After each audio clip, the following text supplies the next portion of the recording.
ఈసారి మళ్ళీ అభివృద్ధి జరగాలంటే, సంక్షేమం కొనసాగాలంటే, ప్రజల జీవితాల్లో మార్పు రావాలంటే బీజేపీ కోటేయాలి, కమలం గుర్తు కోటేయాలి.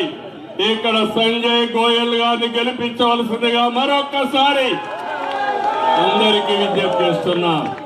ఆంధ్రప్రదేశ్ లో తెలుగుదేశం, జనసేన, బీజేపీ కలిసి పోటీ చేశాం.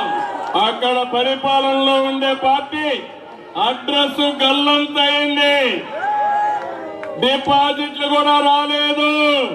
ప్రజలు నమ్మారు డబుల్ ఇంజన్ సర్కార్, డబుల్ డిజిట్ గ్రోత్, అందరికీ ఉద్యోగాలు వస్తాయని నమ్మి ఓట్లేశారు.